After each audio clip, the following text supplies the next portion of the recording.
people. So then you said that they put millions of my actions.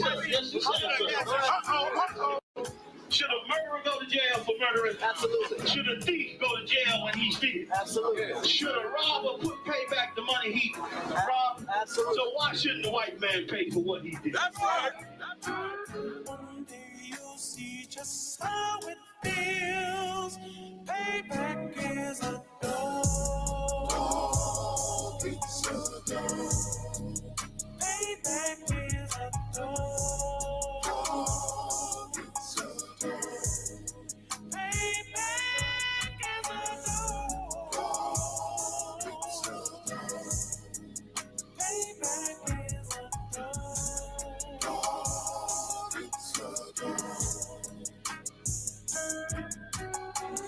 I'm in a hell of a hole, was never expected to grow. This obstacle set in the road, that a result of me selling my soul. The story I'm telling is cold, but yet it's what everyone knows. The white man's the devil is known. America was never a home, only a place of captivity, safe facility, hating, disfigure me. They claim that I'm lazy, be killing me, maybe this slavery draining my energy. 400 years and counting, the trail of my tears is countless. Main fact that I'm here is astounding, but I can't wait till this shit is surrounded. Ready to tangle my king and the angel, be ready to rap. Cracking the sky, nuclear missiles and make it official. I'm capturing every cracker surviving. Put them all in chains where they need to be, slavery for me. And let the whole world see that with them in the cage and safer in the streets. Put the dog on a leash, get resolved for the beast. 144, get the ruler show, we could all be at peace. As soon as the trumpets are sound, your kingdom we busting it down. The only way justice is found, the time for your judgment is now. You'll see just how it feels. Payback is a door. It's a door. Payback is a door. It's a door. Payback is a door. It's a door. Payback is a door. It's a door. Look, ain't no remorse in my blood slim. It won't be no compromise. Now it's time to feed the worms. Watch his body turn to flies. I clutch iron while you trust the lies. The next Glock I buy gon' be Gen 5. I get it customized. And sending shots off like farewell. Praying payback come back around like a carousel. Still remember your Honda's words ringing in my head like bells. Said you in his body, you fit a Lord, fuck the cartel. Triangle choke, apply pressure to the game like I did Von Dale. Payback's a bitch in a dress, she a bombshell. Revenge is served cold, I just hope they making oxtail. Glock fresh out the box, I swear it got that new car smell. Made myself a target in the world of mad shooters. There was design 5 for our babies to pass through in the day of our king's reign. I'll be overzealous. They bought my jealous, I bought brand new parabellums. One day you'll see just how it feels. Payback is a door. It's a door. Payback is a door.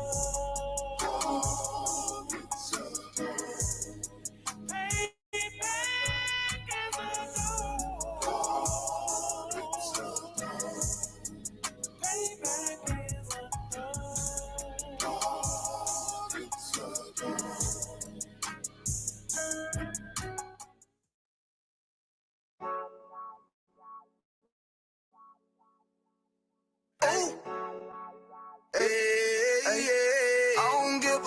Fuck what them bitches gotta say.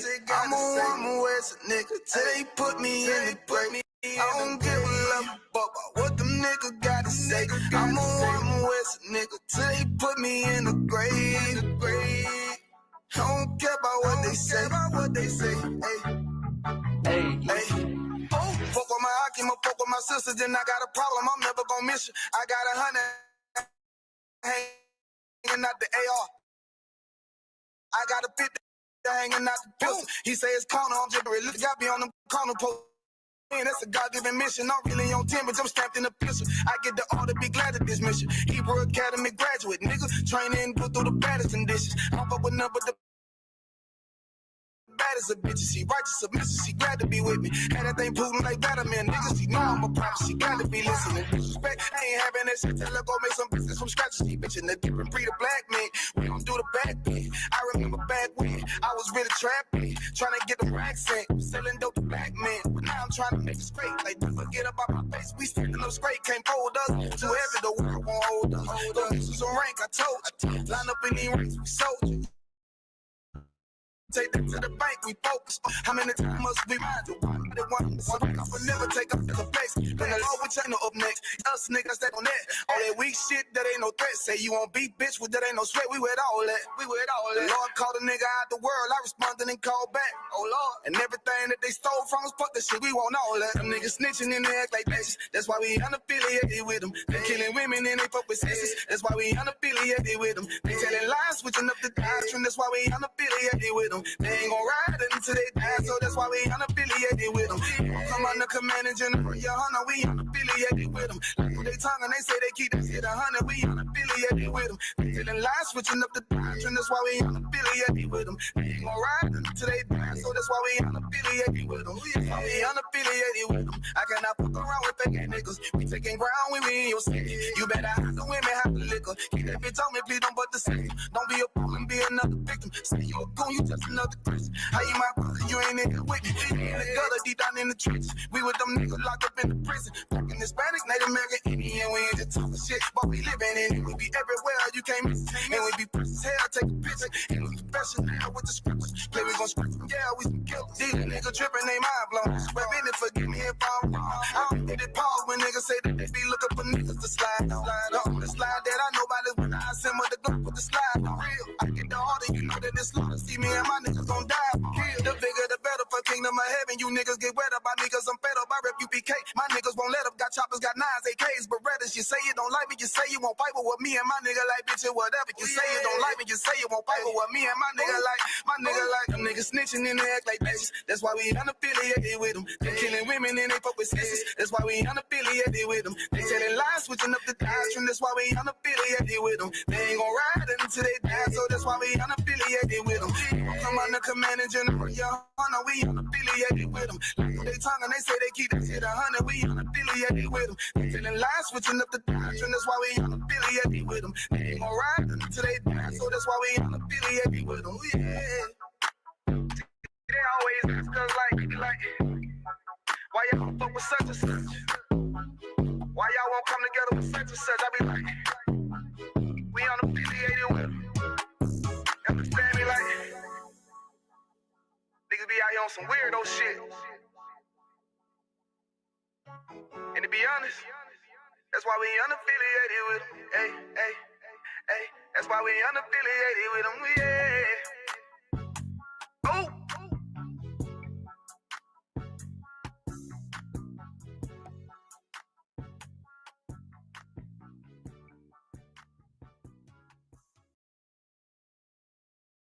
Because I'm willing to fight against drug dealers if they Muslim,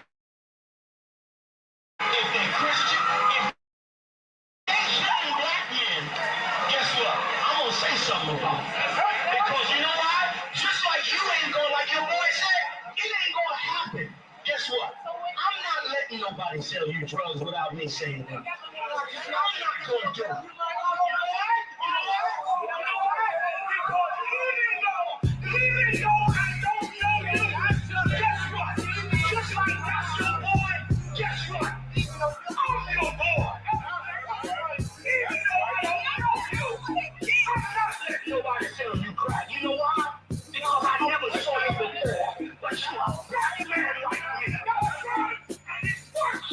My whole life was trying to find something to follow. Had loyalty, every man tried to borrow. Felt pain and a lot of sorrow. Got betrayed, so packed, I didn't even have my heart broke. Living confused, about to lose hope. Cops got me on the side of the road like a side show. Need an antidote before I croak. Now I'm setting fire to Rhythm Man Blues for this guitar smoke. Rebel with no cause, trying to find direction. The world got me vexed. Picked up a bad liquor habit that's hereditary from oppression. Felt like my life was on fire, trying to find an exit. Now look, 10 G's plus a good wreck. Some Sometimes a follower is a soldier trying to find a good shepherd. Plus, when you in hell, how did you excel? Wisdom, the breath of life, I believe in fairy tale. Listen well to what I tell. No calling can cause pain. Something that a rebel knows very well. Can't you tell I was sent from the Lord? Got a tongue like a two-edged sword with a style that they might just record. The only thing equal is the curse for the wicked and the righteous reward. Have mercy on the many, don't see it. Separated from the tares, now on my prayers, and it's so be it. A rebel, take the world by word of mouth. UPK, we the rebels that you heard about. Yeah, and it ain't gonna stop till 100 virgins in the house and I'm handing verdicts out. Yeah, rank, you ain't heard a clout without a shadow of a doubt. These devils hitting licks off us. Fuck the bank, I'm about to stone the pocket ticket office. Can't sweet talk, cannot stop us. And plus I know the feds watching us. Telling people that they church full of witch doctors. Put us in prison, they stop violence. Meanwhile, UPK turning rebels into Rottweilers. In league with mighty men, and now I understand things that never truly made sense. Like why I'm crying at this funeral for a criminal, knowing he ain't innocent. It's fucked up, but my boot shine. Standing between two priests, about to blaze on their heads, call it tough love. Look out for niggas just club and wouldn't touch a white bitch with OJ's black gloves. Father, forgive me for my error. I'm forever by your side. Clean and purge me of all my flaws. This the reason I'm alive. Thank God for this truth, cause for a long time was a rebel without a cause. Look, man, first time I met Commander Junior Hunter, man, here 3807. Rebel without a cause. My little daughter with me. Opened the door, he was dropping the truth for me and all that. Rebel without a cause. Man, you know, you do your time, we taking them out and training in hand-to-hand combat. Rebel without a cause, oh, yeah. This the reason I'm alive. Up, thank God for this truth, cause for a long time was a rebel without a cause. You cannot whoop us. We're already dead. We're already beaten down. We've been beaten down for 400 years. We already got the wounds inside and outside our bodies. How you gonna hurt us? You cannot threaten us. You cannot frighten us. We live in the most frightening places, under the most frightening conditions. We are immune to fear. We are immune to harm. You see what I'm saying? You have stepped into a cesspool. You're the only one gonna get infected.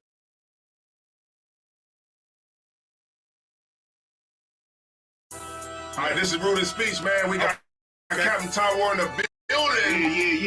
Yeah. So, Cap, man, let us know where you from. Yeah, I appreciate y'all having me, man, on Rude Speech, man. Understand, I break it down right quick, don't forget it. One West in my brain, one West in my heart, one West when I finish, one West when I start. Big shine, big glow. I be gone till November, let my bitch know. I'm back by the window, bubbling like Crisco. I need my pockets all swollen like a lymph node. Talking out the side of your neck, get you a slip throat. I stay broke, don't care if I got $1 million. Looking down on me, I put your brains on the ceiling. Fuck kicking down the door, we about to demo the building. These fake cats all in these groups, I wonder who ya. Shoot ya off your pulpit, hallelujah. 4-pound gun youngin' down like it's a cougar. On my feet, combat boots, or is it Puma? Words spreading around about me, none of it rumor. All truth, very big facts, very large caliber on very small cats. Compact pistols, ladders, and all that. About to throw the switch in the Nina for rapid fire. Got the 5.7 equipped with the magnifier. Boom shakalaka, equipped with the rim rocker. We ain't really got beat, yeah, Ramak with a bin shot ya. The best rhymer, since Pac and Big Papa. Big llama, big juice, I'm Big Jamba. Quarter tank of gas, I ride like a big timer. No informer, no sweat, not in sign of my conglomerate wreck like King Kong. No Asian pun me, no chink in armor. Remain calm through our pain that bring drama. Stay focused on things that bring commerce. Took all pressure, applied and made diamonds. Stayed true, kept shit pure, my name honored. Paid all dues and debts and kept promise. Make sure you show respect. Pay homage, I'm One West bred, One West vetted, One West pumping through my blood, don't forget it. One West in my brain, One West in my heart. One West when I'm finished, One West when I start. I said I've been One West bred, One West vetted, One West pumping through my blood, don't forget it. One West in my brain, One West in my heart. One West when I'm finished, One West when I start. I'm the hottest on the market, don't make me start it. I'ma pull up in a Spider-Man and Peter Parker. I remember days trapping out the apartment. Now One West about put me up in a starship. About to fight the friendly skies in this bitch. Spit the truth on the corners, I lie a little bit. I'm a stand-up nigga, I die before I switch. Down or we up, I'm cool with who I with. I'ma be war the king and stay dangerous. Hold down the biz and fam, remain blameless. Now rappers drippy with styles he made famous. First with studs and spikes in any city. Designing charge a stack for shit that can't fit me. Had friends on my coattail way before Jimmy. Funny how the general ain't even see a penny. Better show respect, get smoked like a chimney. Keep my name out your mouth, don't even think it. Send a real Smith at y'all, know Jada Pinkett. Both ball heads, my grain a $1.50. Lost my man to the game, that pain that stuck with me. Had to find a cheat code to the street though, cause the niggas getting fouled, shooting like a free throw. Keep spitting acid like a Mino, and the nigga be the nicest with a mean flow. Try to ride my wave, you gon' need a speedboat. I'm hot like 100 degrees in a peacoat. Scarf in the sweater, I embark every letter. It's UPK, not a part, but together. Homie, I've been One West bred, One West vetted, One West pumping through my blood, don't forget it. One West in my brain, One West in my heart. One West when I'm finished, One West when I start. One West bred, One West vetted, One West pumping through my blood, don't forget it. One West in my brain, One West in my heart. One West when I'm finished, One West.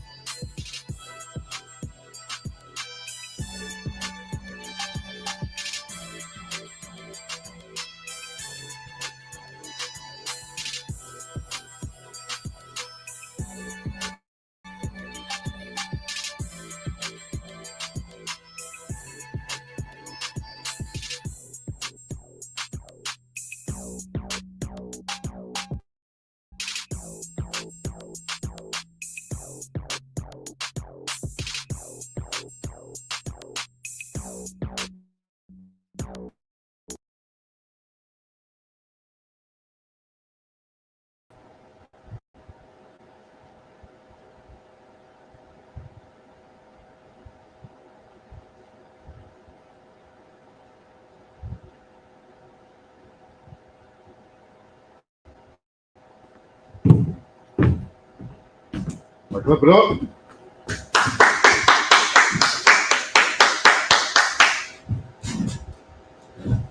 Shalom Israel. Nosotros somos la Escuela Israelita de Conocimiento Práctico Universal.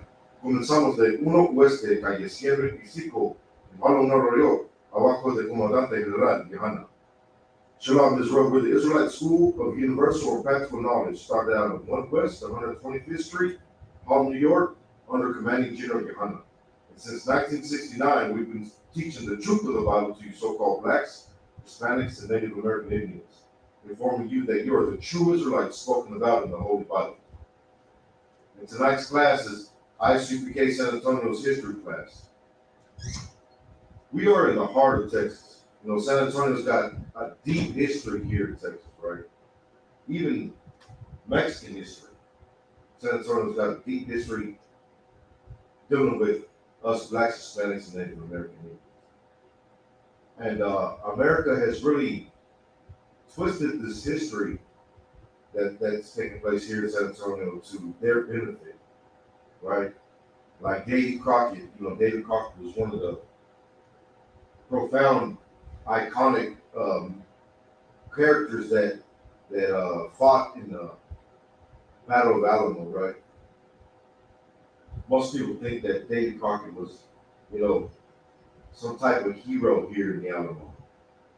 But that couldn't be further from the truth. You know, here in the ISUPK, we're here to give you the truth. This is the home of the truth. And Davy Crockett was a coward, along with, you know, Stephen F. Austin, along with, you know, whoever was fighting on the side of oppression at the Alamo, because that's what it was, right? It was a battle for oppression. It was a battle for, you know, keeping the so-called blacks and Hispanics oppressed. Most people think that the Alamo was a story of you know, freedom.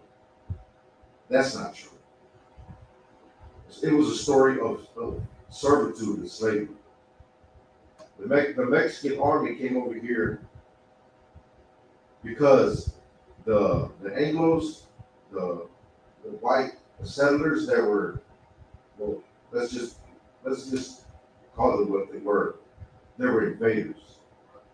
The white invaders that came into Texas wanted to keep their slaves. Slavery was abolished here in Texas, right? Texas is a part of Mexico. Slavery was abolished here in Texas. And when they invaded the lands here, they brought their slaves. But they twisted the wordage, right, and called them indentured servants or indentured servitude. But they were slaves, nonetheless. They were slaves. And they fought, the Battle of the Alamo because they wanted to keep the slaves. And, the Mexicanos came over here to kick them out of the land because they did not want to give up their slaves. And it was illegal. They were illegal aliens here in Texas. They came over here. They bought land from the Mexicans, but the Mexicans told them in order for them to have the land, they could not have slaves. Slavery was abolished here in Texas, which was Mexico. But they still kept them under they tried to find the loophole, but the Mexican government wasn't having it. So they sent their troops over here to kick them out of the land because they were inhabiting the land illegally. They couldn't have their slaves. That's the truth of the Battle of the Alamo. But there's also a great myth here in Texas, right? The Yellow Rose of Texas. There's even a song written about it. Well, there's a great myth that is behind this song, the Yellow Rose of Texas. And that's what we're going to get into tonight. This myth, it has treachery. It's based on treachery. They want to say that the Yellow Rose of Texas, was a heroine. But what she actually did was she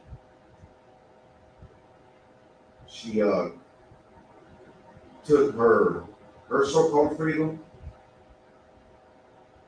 and traded it in for her people's freedom.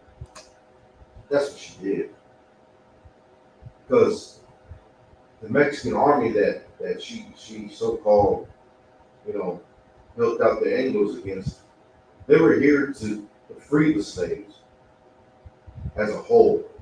Not just, not just her getting free, but they were here to free the slaves as a whole. And we're gonna get into it, into the Yellow Rose of Texas. So, sir, can you pull up that article? All right, can you hear me? Come on, sir. The Yellow Rose? Come on. Come. So this is African American Registry. It says today's articles, people, locations, episode, the Yellow Rose of Texas, a story. It says the date in 1830 commemorates the song, the Yellow Rose of Texas. Right, like I said, there was a famous song written about this story, this legend here in Texas. Go ahead. On this day annually, the Knights of the Yellow Rose of Texas of San Jacinto, Texas, celebrate the song in its history. Narrations inevitably ask questions about all topics. Right. In this case, so it's like I'm gonna start record real quick. San Jacinto, right? San Jacinto or San Jacinto is a pivotal battle that was won here in Texas because of course, everybody knows the Alamo, that the Mexican army really prevailed at the Alamo. I mean, they really wiped the floor with you know, Davy Crockett and Stephen F. Austin. They wiped the floor with them. You know, the Mexican government gave the white invaders, right? They gave them ammunition to fight against the Comanche and the Apache, right?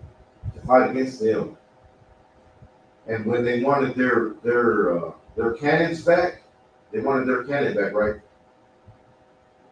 Right. Because they really wanted them out of Texas because they were keeping their slaves. So they're like, nah, give us back the cannon or get out, you know what I mean? And then there's a famous saying here in Texas, come and take. They rebelled against the Mexican government because they really wanted to keep their slaves. They were not willing to give them up. They didn't want to come out here and work in the Texas heat. They didn't want to do that. They didn't want to come out and sustain themselves. They wanted their slaves to sustain them. They were not willing to come over here and dig in the Texas soil on their own. No, because white America is racist. They want slaves to build up their kingdom. They want slaves to break their back instead of them coming out here and, you know, lifting up their own bootstraps, as that saying goes. No, they want somebody else to do that for them. That's what their mentality is. That's how the great American history was actually established, was through slavery. They didn't, how can I say, they didn't come over here and actually build up this kingdom on their backs. They always use blacks, Hispanics, and Native American Indians to this so-called great nation. But it was no different from them coming over here to Texas. They weren't going to build up, you know, their supposedly great nation on their backs. No, they were going to use blacks and Hispanics to do that. Just like how the Spanish used, the natives of this land to help build up the crown in Spain.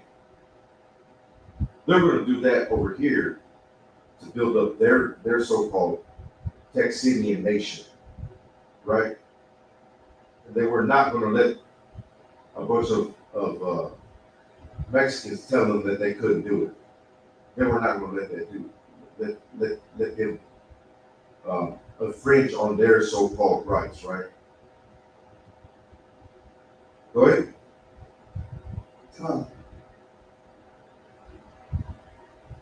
On this day annually, the Knights of the Yellow Rose of Texas and San Jacinto, Texas, celebrate the song and its history. Narrations inevitably ask questions about all topics. In this case, who was Yellow Rose? Right. Who was Yellow Rose? Who was this song actually written about? We're going to get into it. Go ahead. Records say the song's original title was Emily, the Maid of Morgan's Point, and the story begins in 1830. Right, she was the maid of Morgan's Point. Right, she was a servant. She was a servant. They like I think in this article they're going to try to call her a indentured servant, but we all know what that is. We all know what that is. That's a slave. Go ahead. That year, James Morgan, an entrepreneur and slave owner from Philadelphia, immigrated to Texas. Right, what? Entrepreneur and slave owner. And slave owner. He was a slave owner, and he came down to Texas. You think he was just going to give up his slaves that he had when he moved to Texas? No. Go ahead. He came to capitalize on the cheap land and business opportunities in the Mexican colony, ultimately becoming Texas. Right. The cheap land, right? They came over here because they didn't work for the money that they had. No, they had slaves. That's why they came over here. They just, it's cheap. They don't, how can I say, they don't regard anything. They don't regard anything because they see your lives as insignificant. Black man, Hispanic man, Native American man. So it's nothing for them to just come over here and spend a few dollars just to get land that they're not going to work on. They're not going to cultivate the land. They're not going to pick the crops. They're not going to spend all that hard time in the sun. They're not going to do that. That's why it's insignificant to them. Go ahead. He formed several partnerships with New York speculators, yet Texas did not permit slavery. Right. He did all this business, these business moves, right? Yet Texas did not permit slavery. But what was he doing? He was having his slaves work the land. He was still, how can I say? He was still doing what he was doing over there in New York. Nothing changed. They were still, oppressing so-called blacks. That's what they were doing. They were not going to change that. Go ahead. So Morgan got around the law by converting his slaves into 99-year indentured servants. See that? You see how the white man is the devil, and they try to find loopholes? They try to find loopholes, and they play with the linguistics of contracts. You can never trust your enemy, Rasa. You can never trust them because they're going to find a way to keep you at the bottom. It's like Donald Trump, right? He wants to deport so-called Hispanics and Mexicans, right? Because they're here illegally. But he's willing to keep the ones that are working on the farms and at the jobs that they don't want to work. He's willing to keep them just as long as they how can I say, just as long as they're held responsible by the farm owner, by the ranch owner. That's slavery. That's slavery. But they find loopholes on how to keep you underneath their foot. It's time to wake up, Rasa. It's time to wake up and realize that this nation has never been for us. Black man, Hispanic man, Native American man. When I say Rasa, I include them because we are family. Right. It's time to wake up and realize that this nation has never loved us and it never will. This nation, if it continues any further, will ultimately have you back in the fields picking cotton, picking strawberries, picking onions, because that's their great America. Go ahead. So Morgan returned to New York in 1835 to obtain more workers for his settlement. More workers, more slaves, more indentured servants, right? They are diabolical in their deeds. You know what I mean? Here in Texas, here in Mexico, because Texas is Mexico, slavery was abolished. But he's just finding more and more ways to bring in slaves, more and more ways to keep us underneath their foot. Go ahead. One of them was a 20-year-old woman named Emily B. West, a sophisticated black Eastern slave. West was possible. She was a sophisticated black Eastern what? Slave. Slave. She was a slave here in Texas. She was a slave. Go ahead.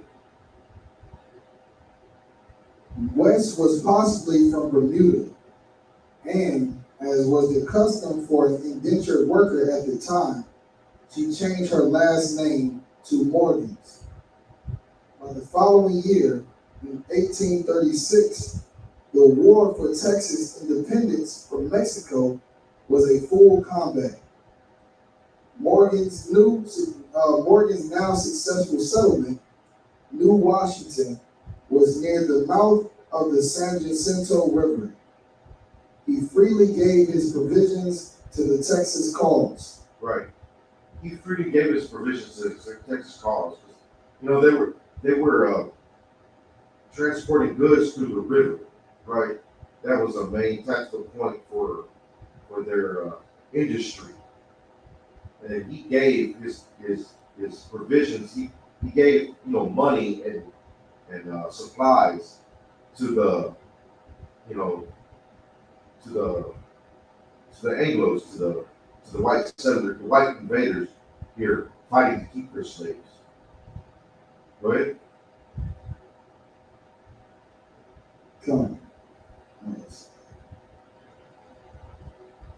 One parcel of land named Morgan's Point ran into Jacinto Bay, where flatboats were loaded with supplies.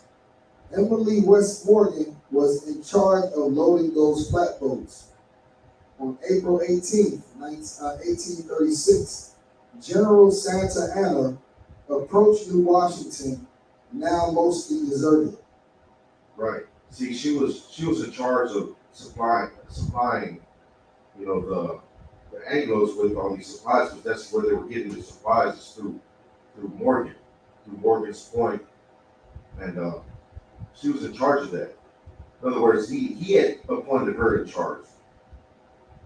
She was his slave, and he was using her. I'm pretty sure she was good with numbers, like they call her sophisticated, right? She was good with numbers. She was good with inventory logs and all that. So she was educated, in other words. So he put her in charge, and she was one of the main, allies of the revolution, the Texas Revolt, right? Because she was forced to. She was a slave. She had to. Go ahead. One of those that remained behind, however, was Emily West Morgan. Santa Anna ordered his camp set up on the plains of the San Jacinto, despite protests from his colonels who insisted the location violated principles of wartime strategy. Right. They were still trying to uphold, the rules of war, but he was trying to find a way to actually hurt their cause. You know what I mean? He was trying to find a way to hurt their cause, but his colleagues were still trying to uphold the rules of war. There's also an example of they were breaking the law, right? They were breaking the law and still trying to keep their slaves. So he was trying to find a way to actually abolish all that. And there's also an example of another, Mexicano still trying to free his people out of servitude, and it was willing to cross the lines. He didn't trust his enemies, and he was willing to cross the lines. His name was Pancho Villa, right? That warrior spirit is within us, Hassan.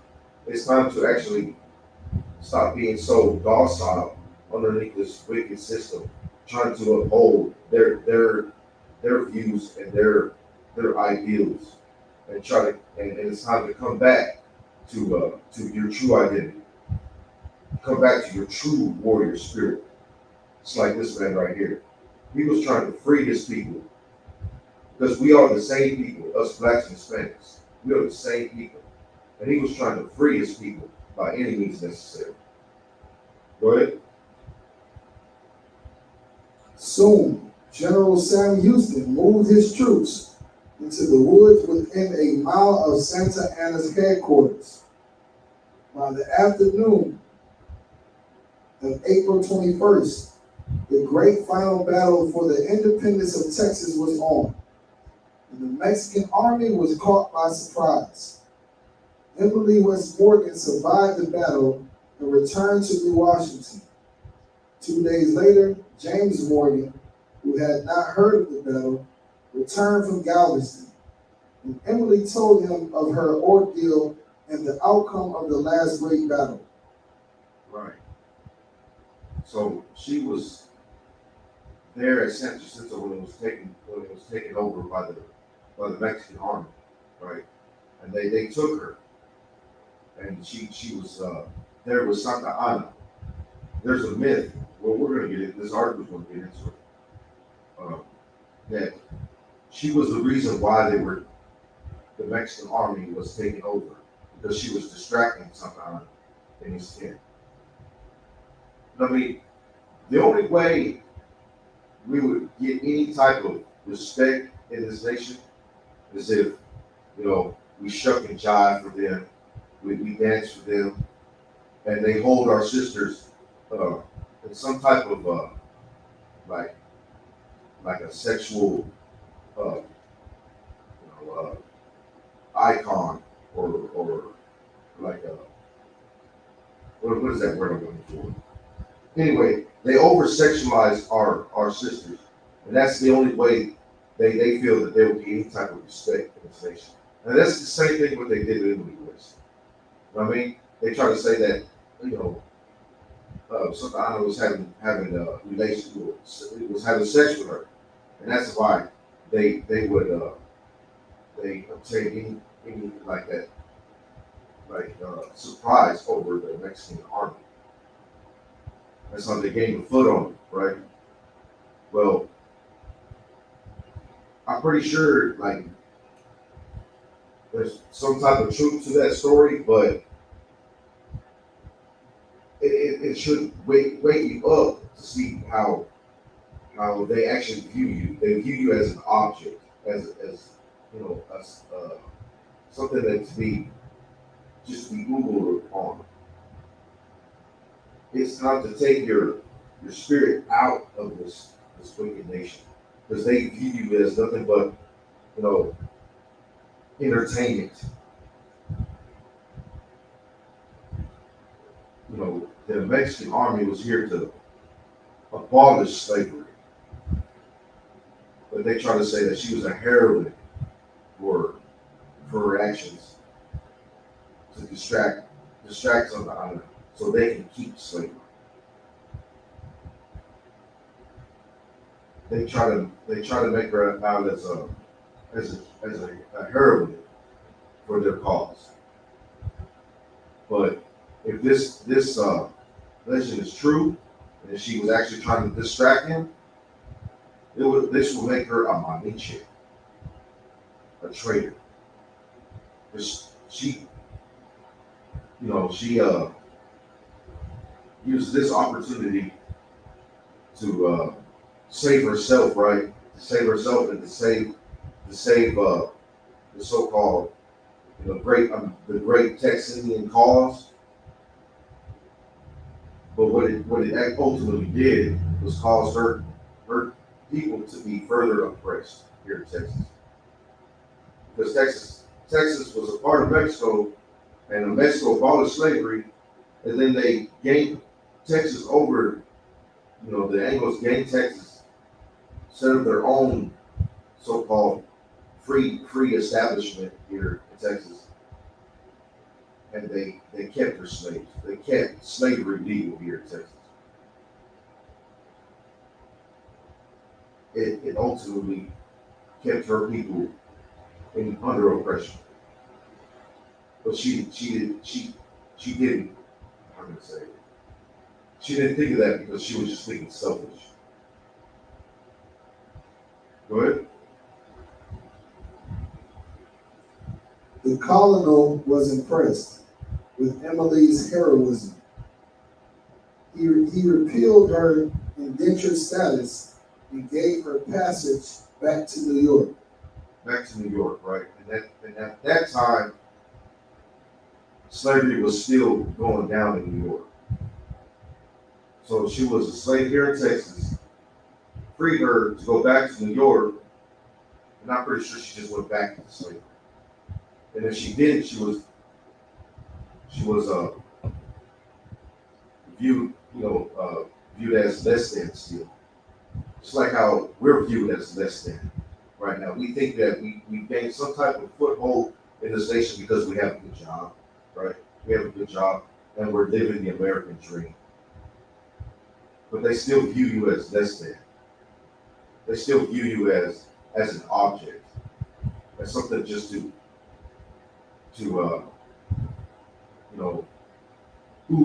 something to remind them that they're still above you, because just as long as we still uphold their so-called great American views, great American standards, we will always be underneath it. It's time to come back to your true culture, to your true standards, which is the Bible, the Holy Bible. And only then will you rise above your oppression. Go ahead. Morgan made sure everyone knew of Emily Morgan made sure everyone knew of Emily's heroism. He told everyone who would listen and recorded the story in his journals. Morgan kept a running commentary on Texas affairs with Samuel Swartwood, one of Houston's friends in New York City. He also told his story to an English friend and ethnologist, William Bolleret, who recorded the story in detail. There are accounts from those who were there indicating she did what she could to achieve the independence of Texas. The independence of Texas, right? To achieve their independence. And what was their independence? Their right to keep slaves? That's their independence? Because, they came over here and they bought the land from the Mexicans, right? From the Mexican government. They bought the land here in Texas. They were allowed to grow their crops, allowed to, establish their businesses here in Texas, establish their communities. What rights were they infringed on? The only rights they were infringed on was keeping not being able to keep their slaves. But if you tell a white man he can't do something, he will go to war with you, right? He will go to war with you. The only thing that they were told not to do was not to have blacks as slaves. It's time to wake up, my son. It's time to wake up to really realize how they view you. Drop that, Slug Serpent.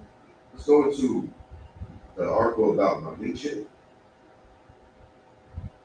But before we do, I'm going to say this. What Emily West really did was treason. She crossed her people. That's what she really did. She wasn't a heroine, a hero to her people. Because what she did was ultimately keep her people in slavery. That's what she did. And that goes back to, I called her on Malinche, right, earlier. And Malinche, that's a derogatory term. When we call somebody a Malinche, right? That's in Mexican, in Mexican culture, that's a derogatory term. When you call somebody a Malinche, you're basically calling them a traitor. Calling them a traitor, a backstabber. When you call somebody a Malinche. Well, there's a reason why. because Malinche is actually a figure in Mexican history that double crossed our people. We're going to briefly get into that history also, and I bring her out to compare her to Emily West, the Yellow Rose in Texas, right? Us blacks and Hispanics aren't different at all. We have the same accounts, same oppression that we suffer under, and we have the same accounts of the same. I'm gonna say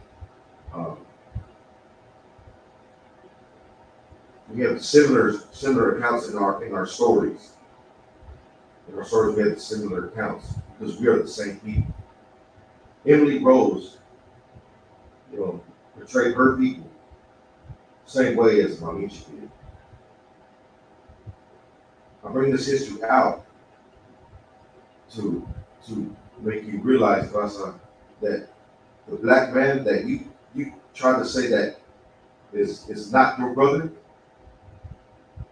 has suffered the same way you suffered, has gone through the same atrocities that you've gone through, has gone through the same treachery as you've gone through. We are the same people, and it's time to realize that. It's time to come together under our true culture, which is the Israelites of the Bible.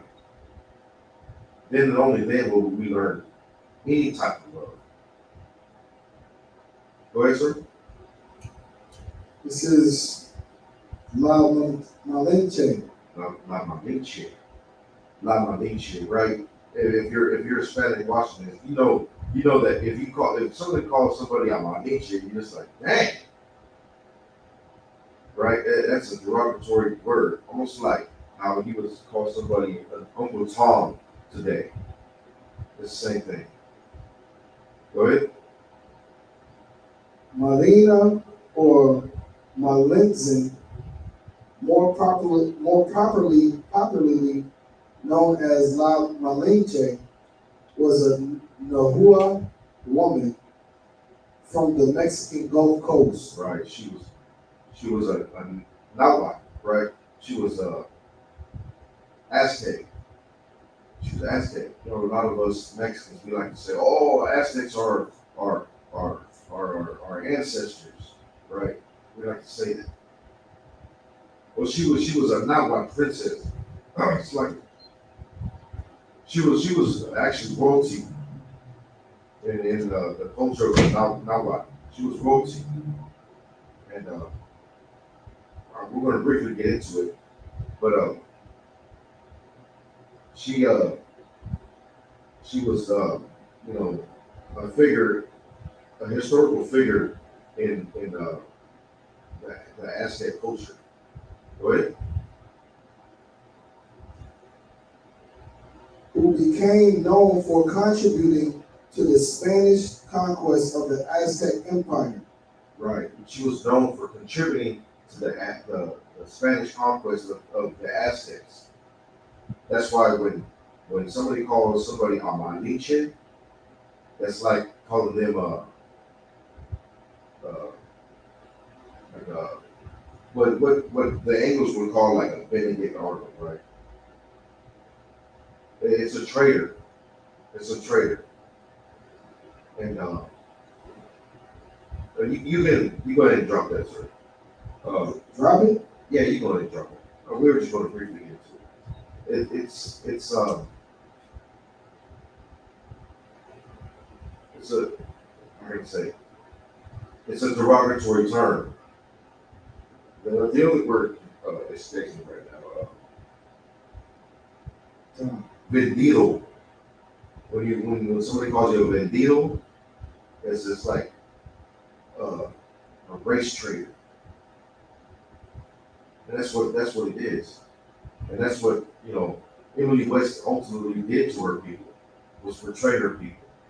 Because the Mexican government was over here, the Mexican soldiers, the Mexican army was over here to free the slaves.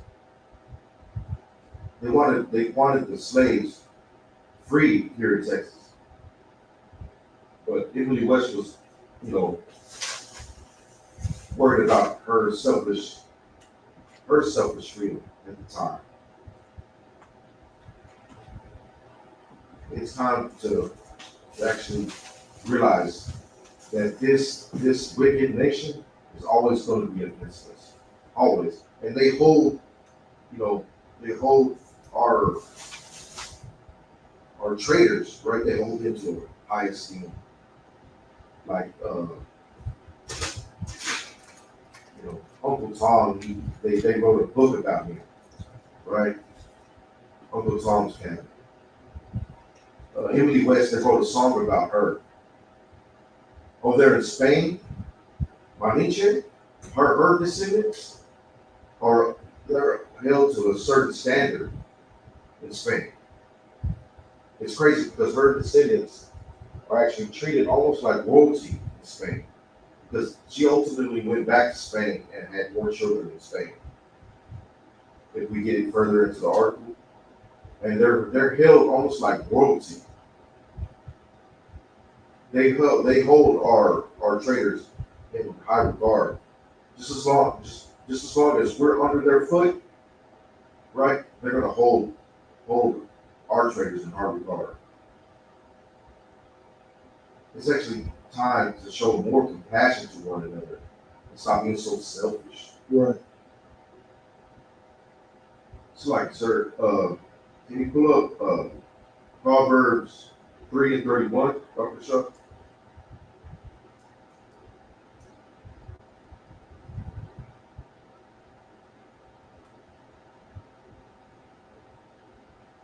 The book of Proverbs, chapter 3, verse 31.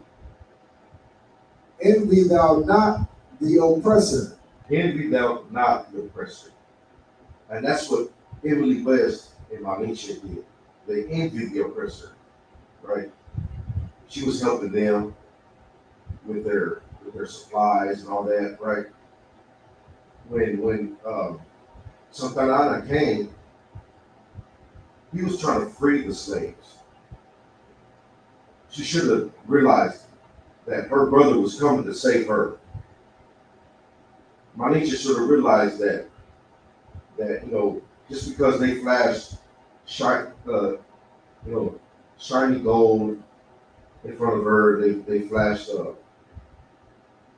the Spaniards came over here, they flashed their shiny armor. You know, they were riding horses. She envied them, right? She held them to a higher regard. It's time to stop actually envying their ways, the American dream, right? The truth about the American dream is that it's a nightmare to us, blacks and Hispanics. It's a nightmare. Because when they came over here and they established their ways, they established it in blood. The blood of our people. Just to gain this land. They established it in blood. And that's the true American way. It's death. Go ahead. And choose none of his ways. Right. Choose none of their ways. Choose none of their ways, because their ways are going to ultimately just lead to our demise, lead to our death. Their ways are like the LGBTQ movement. That brings nothing but death and disease in our community. Their ways is the import of drugs. That's their ways. Ultimately, that leads to, you know, our brothers being in prison, our brothers being, you know, zombified through their drugs. That's what their ways are. Go ahead. Verse 30, 31, 32. No, go ahead and drop that. Let's pull up Ecclesiasticus 12 and 10, sir. And we got to take our spirit out of America. Take our spirit out of the American dream. For far too long, our people have been under their spell, under their enchantment. America is nothing but death and destruction to blacks and Hispanics from its inception. From its inception, they came over here and they stole the land from the American Indians, right? The so-called American Indians. I like to bring this out every time we go to camp, right? That, you know, when the Spaniards came over here to San Antonio, that they forced the top Bilan Polyteca tribe to build up their ways, their institutions, right? By by the Catholic priests. They forced us to bow down to their false image of Christ. They forced us to build up their missionary. And if we didn't, they cut us down on the spot. That's why, you know, when they were building the Alamo Plaza, when they were, you know, digging up the foundations, they would dig up the bones of the Polytecas, and it halted the construction for many months, almost over a year. It halted their construction, and the top Bilan Polyteca tribe is still in legal battles with the San Antonio city. They're in legal battles right now, and they're still trying to get, you know, that land. Right now, that land is already built on, and they desecrated that burial ground. But they're in legal battles on trying to get, like, you know, reparations for it. Right before they were trying to get the construction halted, that ultimately stopped. They found loopholes on that, but now they're trying to get, you know, reparations for that.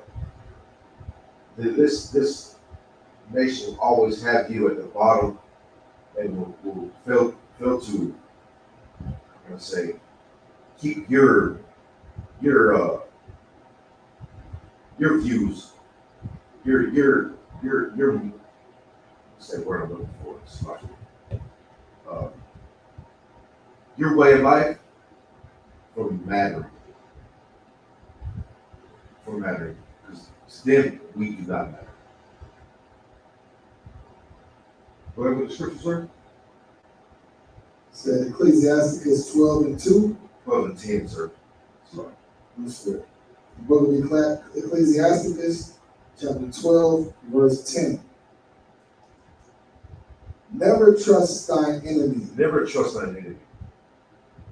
You know, never trust thine enemy. We trust too much in this American government. We trust that, you know, when we go in March, that we'll receive any type of justice. We won't receive justice, because how can you receive justice from the unjust? How can you receive any type of justice, you know, from the pain of the people that's causing you pain? You can't. It's time to stop trusting in this wicked system, this wicked judicial system, this wicked American way. It's time to stop trusting in this devil. Go ahead. For like as iron rusteth, so his wickedness. Iron is surely to rust, right? Well, so is his wickedness. His wickedness is surely going to come forth. They came over here telling the American government, the Slovakia, they came over here telling the Mexican government that they were going to help the Mexican government by giving them tax money when they planted their crops and all that, right? But they ultimately went to war with them, with the Mexican government. His wickedness came out just because they couldn't keep their slaves. Just like, Donald Trump, when he first got into office the second time, right? The second time he got into office, he thanked blacks and Hispanics for their votes, for their love. But what is he doing now? Is he showing things? No. His wickedness came over. And he's separating children from their families. You know, he's locking away families in dog cages at the border. Go ahead. Verse 11. Though he humble himself and go crouching. Right. It's like Donald Trump, he humbled himself in his inauguration speech. He humbled himself, right? He tried to thank us for our love. He humbled himself. Just like when they came over here. They humbled themselves and tried to act like they were friends to the Mexican government. They even tried to say they were converting into the Mexican ways. You know, they had to become Catholic, right? They're trying to, but what do they do? They always find loopholes in the system. Their wickedness has come forth. And it always will. It is surely to come forth. So I can read that again. Though he humble himself and go crouching, yet take good heed and beware of him. Right. Take good heed of him. Stop trusting in him. Take good heed of him. Take good heed. It's like take good heed and watch him. Really watch what they do. Really watch what they do, because they're surely to double cross you. You know, they came over here speaking good words to our Native American Indian brothers, right? Real smooth words, like they were trying to be friends with them. But what do? They gave us smallpox in their witness. You know, they ultimately killed off the Pequot Indian tribes for their provisions, and that's how they get their Thanksgiving Day, right? They are wicked to the core, and they always will be wicked. It's time to wake up and realize this, my son. Go ahead. Oh, Slakia, did you finish that verse 11, sir? Go ahead and finish. And thou shalt be unto him as if thou hast wiped a looking glass, and thou shalt know that his rust have not been altogether wiped away. Right. If you always watch them, always be circumspect of it, right? A looking glass is brown, right? It's to look circumspect. Always be circumspect of this devil. And you won't be taken by surprise. It's time to wake up and come out of their ways. Come out of their enchantment. Come out of their so-called dream.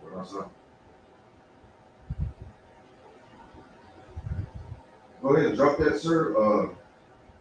Let's get into the article about Vicente Guerrero. You know, here in Texas, slavery was abolished by this man. And, Raza and Hispanics, we don't see ourselves as the same as blacks, but we are very the same. We are very much the same. A lot of us Hispanics, we like to say that we were never slaves, right? We were never slaves like the blacks. But how did you get your last name? How did you get your last name? We're not from Spain. So how did you get that Spanish last name? We got our so-called Spanish last names through the encomienda system. And what an encomienda really is a plantation. That's what it is. It's just a Spanish plantation. That's how we got our last names. Slavery was the way that we got our last names. So we were under servitude, under slavery to the Spanish in this encomienda system. And there was a caste system in the Spanish had carried a caste system in Mexico. They always kept you on the bottom, right? And kept their descendants at the top. And they brought in slaves from Africa, from the west coast of Africa, when the transatlantic slave trade was at full force, right? The so-called it's like the Spanish, right? The Spanish brought in slaves from west coast of Africa.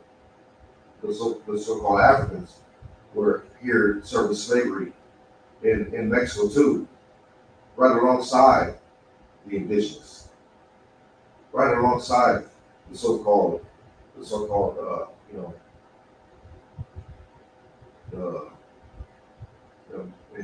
Mexica. That's what we like to say too, right? We like to say that we're Aztec and Mexica.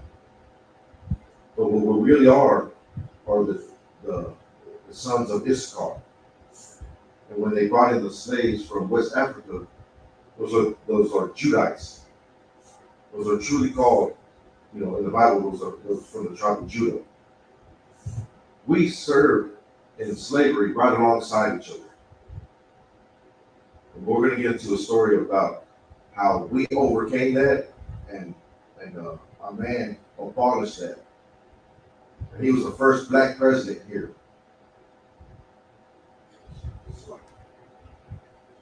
It's like, sir, what is at the door?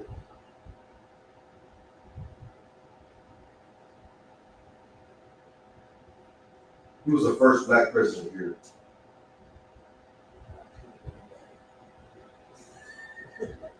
He was the first black president in Mexico. We were not different. We were the same. And he abolished slavery in Mexico.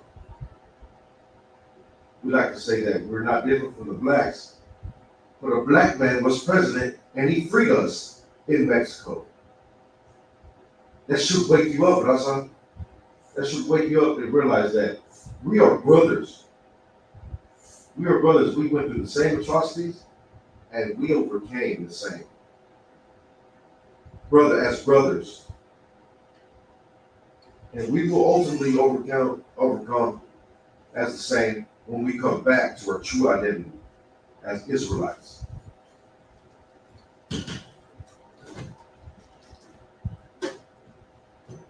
Sorry, sir, can you get into the order?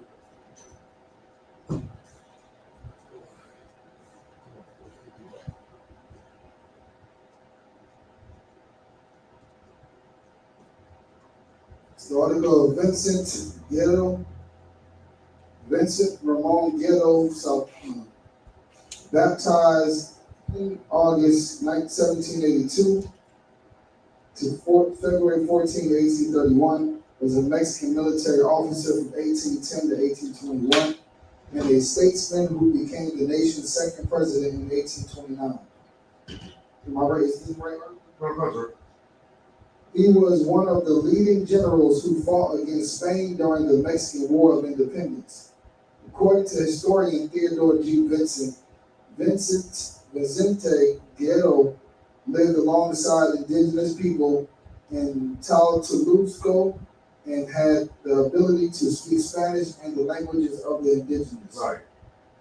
See, this black brother, Vicente Guerrero, spoke the indigenous language, right? Because he was you. He was your brother. We like to say that we're different, but we're not different. We're the same people. Does it go into the article about his father, sir? His father was.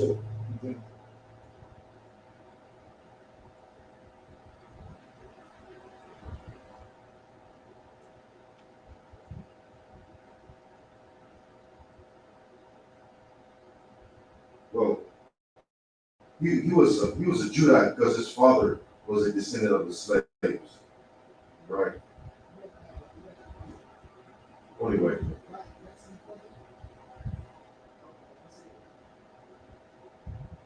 Says Vincent Guerrero was a Mexican revolutionary general, statesman, and the second president of Mexico, and the first Afro-Indigenous head of state in the Americas. Right. The first Afro-Indigenous, because his father was a descendant of the slaves, and his mother was an indigenous woman in Mexico.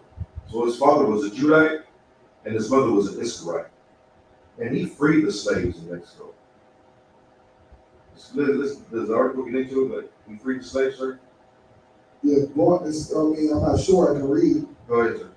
Born in Tuxtla, now the Mexican state of Guerrero, named after him. He was of African indigenous and possibly Spanish descent. His father was a mule driver. Guerrero was largely self-taught. He rose through the ranks of the Mexican War of Independence with brilliant guerrilla tactics and relentless commitment to liberation. When Spanish loyalists tried to bring back colonial rule, Guerrero resisted again. He was elected president in 1829. His boldest act, he abolished slavery in 1829, 36 years before Juneteenth. Right. He abolished slavery. He abolished slavery in Mexico, right? Before, Texas was even its own state, he abolished slavery. It's time to realize that we are the same people because we suffered together. We suffered together. And this should open up your eyes, my son, to come together with your so-called black brothers. Open up your eyes. They freed us. Our black brother freed the slaves in Mexico. He was the first black president here in the Americas. In Mexico, we are not different. We are the same. It's like, sir, can you get into Jeremiah 50:33? Oh, what? Go on, sir. Appreciate it.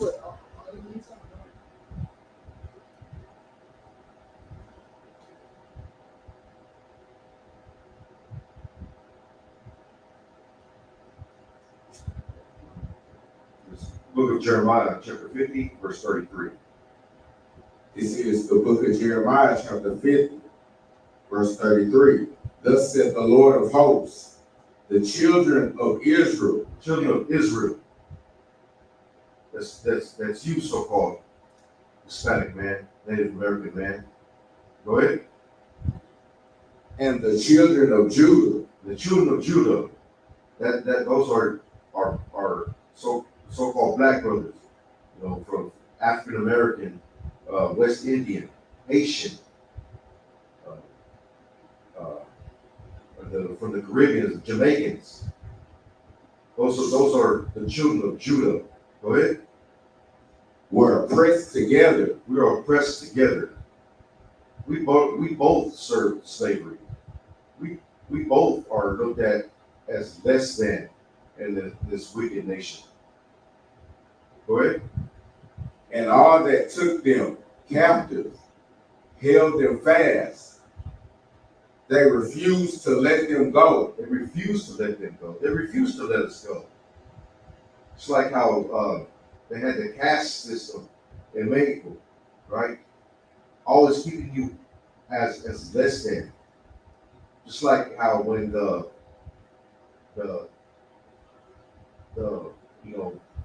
Anglos came into Texas, they refused to let their slaves go. Read that from the top. Thus saith the Lord of hosts, the children of Israel and the children of Judah were oppressed together, and all that took them captive held them fast. They refused to let them go. They refused to let us go. It's like right now. When Trump put forth that decree to deport all of the so-called illegal immigrants, but now he's saying to keep the ones that are working the farms and the jobs that they don't want to do, right? They refuse to let us go. They always want us as their slaves. Go ahead and drop that. Let's get into the book of Lamentations, chapter 4, verse 17. We want to, look at America as this great nation. In the book of Lamentations, chapter 4, verse 17. You got it? We want to, it's like, we want to look at America as this great nation, right? As in a nation that holds morality so high that justice reigns supreme in the great American nation. When that could not be further from the truth, because you holding this American standard so dear to you is what's causing all this destruction on our people. And it's time to wake up and realize that this nation is not for you, black man, Hispanic man, Native American man. Go ahead. This is the book of Lamentations, chapter 4, verse 17. As for us, our eyes as yet failed for our vain help. Right. Our eyes have yet failed for our vain help. They cannot save us. They cannot help us. Go ahead. In our watching, we have watched for a nation that could not save us. We watched for a nation that could not save us. This American government, this American standard cannot save you, black man, Hispanic man, Native American man, because they're the ones causing all this turmoil on you. They're the ones causing this pain on you. I mean, it's good that we're coming together and marching in the streets because it's bringing back that warrior spirit that we have, right? But it cannot save you. This system cannot save you, black man, Hispanic man, Native American man. What can save you is coming together with your brothers. Coming back to the law, statutes, and commandments of the Most High God, your God. That is what's going to save you. This American government is not going to save you. Go ahead and drop that. Let's get into 1 John 4:20.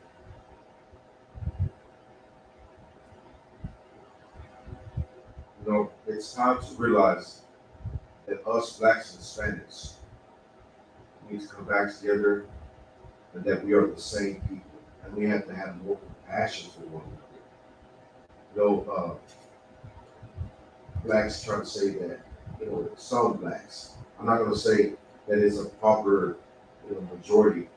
And what I really think is it's another ploy from our enemy to keep us separate, right? But I see online that some blacks are trying to say that it's time for us to sit this one out. We're talking about the deportations of the Hispanics, right? It's time for us to sit this one out. Where were the Hispanics during the George Floyd riots and all that? I mean, it's time to have more compassion on one another. It's time to have more compassion on our how can I say, us Hispanics have to have more compassion on our black brothers. Realize that we're the same people. Who else can stand up for your cause? It's not going to be the whites. They're not going to stand up for our causes. They're the ones causing all the turmoil against us. They're not going to be the ones standing up with you. Because ultimately, the person that's going to stand up with you is the person that knows what you're going through, knows your pain. Not the one that causes the pain on you. Go ahead. 1 John 4:20. This is the book of 1 John, chapter 4, verse 20. If a man say, I love Yahweh. Right. You say you love the Most High. You say you love God, right? You say you love God. Most black Hispanics, they like to say that, right? Oh, I love God. That's why we're the number one, demographic in these Christian churches. We're the number one demographic in these Catholic churches, in the Christian churches, in the Baptist church. We're the number one in there. We like to say we love God. Go ahead. And hated his brother. And you hate your brother. You look at your brother and you don't think you're the same. You hate your brother. You further push that agenda that your brother is no good, right? Because that's what some of us do in the Hispanic households. We like to say, oh, los negros no sirven para nada, which means they're not good for anything. The blacks aren't good for anything. You hate your brother when you say that. It's time to have more compassion on our black brothers, because if anybody knows our struggle, they know our struggle. Go ahead. For he that loveth not his brother, whom he has seen. Right. We see, so we suffer Jim Crow together. We suffered that. Whenever they put those signs up at Jim Crow, when they said no Mexican, who else did they say that weren't allowed in their establishments? Who else did they say? No Negroes, no blacks. We suffered the same atrocities together, right alongside. We seen each other suffer the same atrocities together. But like as the scripture says, we try to say that we love God, and we've seen our brother, get his neck knelt on for close to 9 minutes until he lost his life. Go ahead. For he that loveth not his brother whom he hath seen, how can he love Yahweh whom he hath not seen? Right. How can you say you love God? You see your brother right alongside, suffering right alongside you, and you say you love God. How can you say you love God when you hate your brother? Good. Verse 21. And this commandment. No, it's like read that from the top. If a man say, I love Yahweh, and hated his brother, he is a liar. You're a liar when you say that. You're a liar when you say you love God and you see your brothers struggling alongside you and you hate him. You're a liar. It's time to show more compassion towards one another. Come together. Come together, O nation not desired. We are the least desired in this nation. If anybody knows your struggle, Raza, it's going to be our black brothers. They know exactly how we feel right now. And if anybody knows your struggle, black man, it's us, so-called Mexicans. We know your struggle because we struggled it right alongside you. Let's come together. And that's the only way we're going to know any type of love. Any type of love. Any type of compassion is when we actually realize that we are the same. Go ahead and drop that. Let's get into Mark 12 and 30.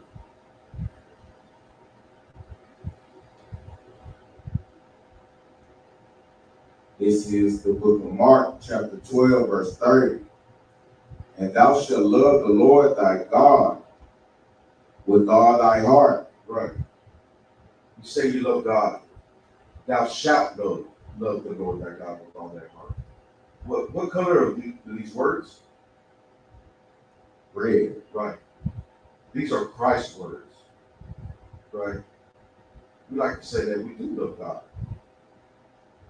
Read that from the top. And thou shalt love the Lord thy God. Thou shalt love the Lord thy God. You should. You should love the Lord thy God. That's a commandment given to us by our Savior, by a black man, Hassan. That's a word that those are read, right? Those words are spoken by Christ. Read from the top. And thou shalt love the Lord thy God with all thy heart, and with all thy soul, with all thy heart, with all your mind, Hassan. With everything that you do, you should love the Lord thy God. Right? and with all thy mind, and with all thy strength. Right. With all thy strength, you should love the Lord. Not just say it, but actually listen to the words of our God. You know what I mean? Just put down that pork, put down that crab, put those tablitas that we love so much. That's why we have so much, health issues. It's because we get strayed away from the words of our God. We have broken His commandments. How can you love God and you don't listen to what it says? That's not love. It's not showing our Father love. It's time to come back to law, statutes, and commandments and show the Lord we love Him. Go ahead. And with all thy strength. This is the first commandment. That's the first commandment, right? That's the first commandment that our Savior gave us. Go ahead. Verse 31. And the second is like, namely this: thou shalt love thy neighbor as thyself. Right. Thou shalt love thy neighbor as thyself. When it says neighbor, it means your brother. You should love your brother as thyself. And realize that the neighbor, the person struggling right alongside you, is your brother. We are the same people, blacks and Hispanics. And we should love one another, have more compassion on one another. This is a commandment given to us by our Savior. Go ahead. There is none other commandment greater than these. Right. There's no other greater commandment other than this, because in this lies all the law. If we love one another, we won't, steal each other's wives, unalive each other. You know what I mean? We will look out for one another. We would actually be concerned about the health of one another and stop, feeding each other this poison that this wicked nation, this wicked system likes to hold so dear. They like to say that, pork is a delicacy. Shrimp, crab, and lobster is a delicacy. When that is an abomination according to our Father. In order to love God like we say we do, we got to obey Him and put down these abominations that's causing havoc on our health. Put down put down the American standard, the American way, right? Because the truth about American way is its destruction on our people. It's a destruction. It's causing a destruction against blacks and Hispanics and Native American Indians, because it further their agenda by keeping you at the bottom. It's time to have more compassion on one another, blacks and Hispanics, and then and only then will we see any type of justice, see any type of love. Drop that. Let's get into Luke 6:31. This is the book of Luke, chapter 6, verse 31. And as ye would that men should do to you. Right. You see, your brother struggling. We see each other struggling. But we want to sit this one out, right? You seen your brother get his neck knelt on until he was dead. You see that, right? But you don't want to have any type of compassion against for your brother. It's like not against, but for your brother. You don't want to have any type of compassion for your brother. You view your brother as different from you just because he has a darker skin tone than you. It's time to actually come together and show more compassion for one another because we are suffering right alongside each other. We would like that, right? We would like our brother to help us, right? Through struggling times, through hard times, to actually stand with us. We'll stand with him. Let's stand together. Read it from the top. And as ye would that men should do to you, do ye also to them likewise. Right. Do also to them likewise.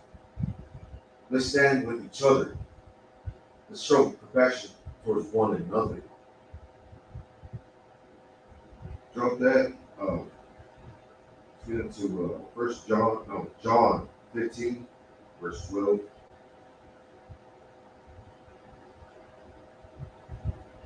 This is the book of John, chapter 15, verse 12. What color are these words?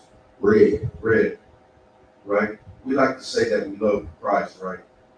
Well, listen to Christ's words. Go ahead. This is my commandment, that ye love one another as I have loved you. Right. Let's love one another. It's like how Christ loved us. We like to say we love Christ, right? Well, let's listen to Christ. Let's obey Christ's words. Black and Hispanics. Let's listen to Christ's words. Start from the top. This is my commandment, that ye love one another as I have loved you. Right. Let's love one another, blacks and Hispanics. Let's not, take each other's strife and struggle for granted. Let's show more compassion towards one another. So like drop that. We're going to go back to that. Let's go to 1 John 3:16.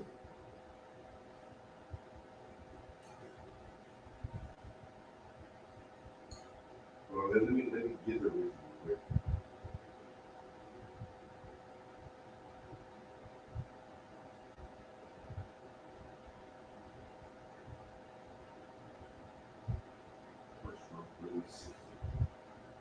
Go ahead.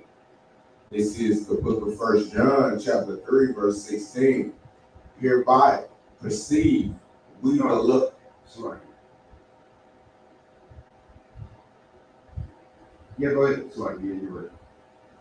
Hereby perceive we the love of Yahweh. Right. Hereby perceive we the love of our Father, Yahweh, God. Hereby we perceive it. This is how we know the love of God. This is how we know we love God. Go ahead. Because he laid down his life for us. Right. Christ laid down his life for us, blacks and Hispanics. And this is how we know that we love God. This is how we know the love of God, right here. Go ahead. And we ought to lay down our lives for the brethren. No, we should just be like Amanechi, be like Emily West. Be concerned about our own lives, our own freedom. And we ought to lay down our lives for the brethren. Right. We ought to lay down our lives for our brothers, not side with our enemies, hold our enemies' standards higher than our brothers' freedom. Read that again. And we ought to lay down our lives for the brethren. Right. We shouldn't be concerned about our own safety, our own lives, our own freedom. We should be concerned about our brothers. Have compassion on our brothers as a whole. Go ahead. Verse 17. But whoso hath this world's good, and seeth his brother have need, and shutteth up his bowels of compassion from him. Right. These so-called illegal immigrants that are here, first off, they came to this nation because their lands are being overtaken by crime and poverty that America has instituted in their lands. America put up that so-called war on drugs that has decimated the lands of South America, right? In crime, it's written crime, and they come over here to escape that because they don't want to go into a life of crime, so they came over here to provide for their families in a hard, in an honest way, right? They come over here to work, to provide for their families, and they struggle. They struggle just to get here. You know what I mean? They face death just to get here. And we like to say it sickens me. Latinos for Trump. Our grandparents, went through a similar struggle, and we've seen some type of success over here, right? As hardworking so-called Americans, right? We've seen some type of success, but we look down on our brothers coming down over here, struggling, and they have less than us, right? We look down on them. See what? Go ahead. We have the world's good, right? We don't struggle just to provide any type of clothing for our children. We don't struggle just to provide any type of housing for our family like they do, right? They came over here and they struggle hard because they have nothing. They came over here with the clothes on their back. But we've seen, we've gone through that struggle, and we've seen some type of success in America because of our grandparents, taking that struggle. Go ahead. How dwelleth the love of Yahweh? It's like they go back to 17. Top. But whoso hath this world's good, and seeth his brother have need. Right? We see that they need. They need to come over here and struggle and work their fingers to the bone for their family. They need that for the furtherment of their family, to keep their family afloat. Go ahead. And shutted up his bowels of compassion from him. Right? But you have no compassion for it because you're doing good. But you look down on your brother. Go ahead. How dwelleth the love of Yahweh in him. How does the love of God dwell in you when you're looking down on your brother? You shut up the bowels of compassion for you.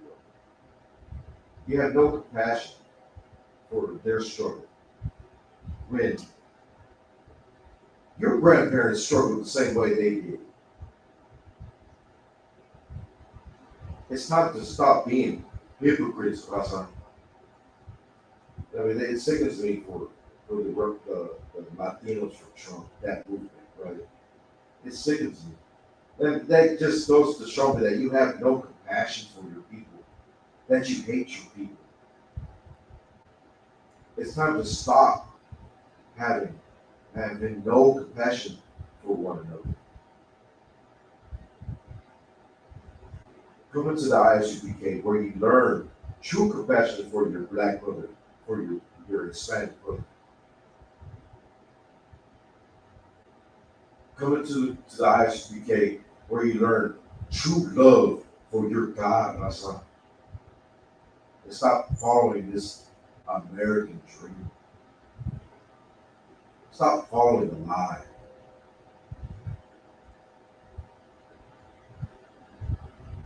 Drop that. Let's go to Zephaniah 2:1 for our last scripture. This is the book of Zephaniah, chapter 2, verse 1. Gather yourselves together. Gather together. That's what the Lord says. Gather together. Not look at each other as separate any longer, but to what? Start from top. Gather yourselves together. Gather together. Right? Yea, gather together. So important. The Lord said it twice. Gather together. Yea, gather together. Go ahead. O nation not desired. O nation not desired. Blacks, Hispanics, Native American Indians. That's the nation not desired. We are the same people. We are the same people because we struggle the same ways. Right? We have experienced the same atrocities together. Not only does that make us the same people, but we have the same blood flowing through our veins. We have the same blood. Abraham, Isaac, and Jacob. We have the same blood. We are the descendants of the Israelites in the Bible. And the Lord told us to gather together, O nation not desired. Israel, that's you, black man, Hispanic man, Native American man. It's time to gather together. Go ahead. Gather together. Gather yourselves together. Yea, gather together. O nation not desired. Verse 2. Before the decree bring forth. Before the day pass as the shaft. Right. Before this wicked nation goes up in ash, it's time for us to gather together. And time is short. Time is short because of World War III is at the, I'm going to say Slovakia. World War III is at the cusp of the shores of America. America is soon to fall. We're looking at the beginning of its fall. It's time for us to come together, just as the Lord says. And only then will we see any type of compassion, any type of love, any type of justice, is when we come together and put down the ways of America, put down the ways of our oppressor that still keep us separate. It's time to come together, black man, Hispanic man, Native American man. And with that, I'll pass the class over to Trooper Subaru.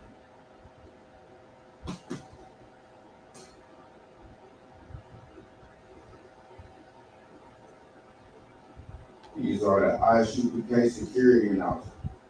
We are the ISUPK started out of 1 West 125th Street, Harlem, New York. rules for new brother and sister.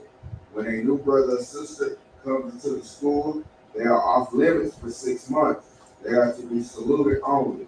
They are here to share themselves of the world. If they need transportation, the teacher will arrange it. After 6 months, if a brother or sister has an interest in a particular person, he or she must get permission from the head to speak to a brother or sister. There is another 6 months in which the brother and sister will court each other. After this 6 month period, the brother and sister will get permission from the head to marry. Tithes, which is a commandment, Numbers 18 to 21, Malachi 3 and 8 through 10. Means 10th in the Hebrew, Ma'ashra. 10% of every penny of any increase the Lord gives you. Gives treasury department or teacher. Priest fund, free will offering for priests, not mandatory, whatsoever amount you would like. Upcoming holy convocation. Memorial of blowing of trumpets, first day of the 7th month, Sunday, September 21st. Leviticus 23 and 24 through 25. If anyone wants to be a trooper in the school, start wearing all black, blue shirt, pant, headband, and scarf. And these are the ISHK security announcements.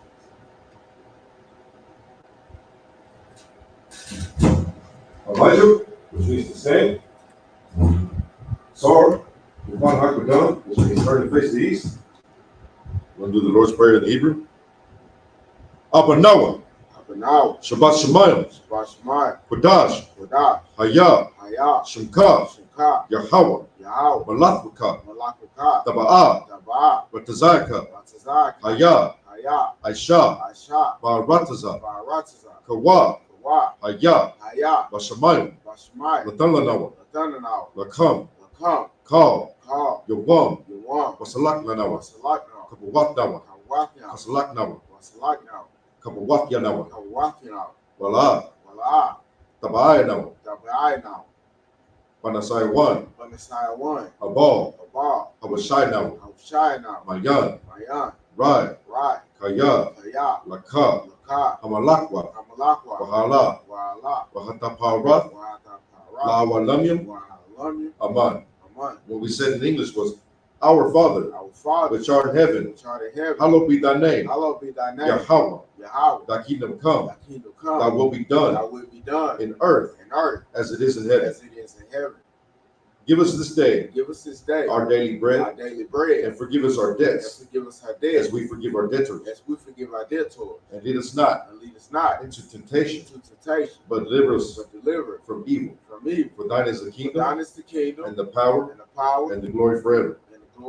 So be it. Saul, we're going to give one courtesy salute to the brother Men of Israel.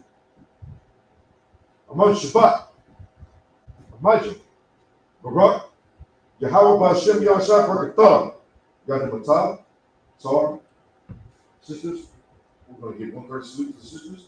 Sisters Amajah, Men of Israel, Amon Shabbat, Amajah, Barak, Yahweh Shemar Latah Ba'Shem Yahshua, Yadamatah, blessings.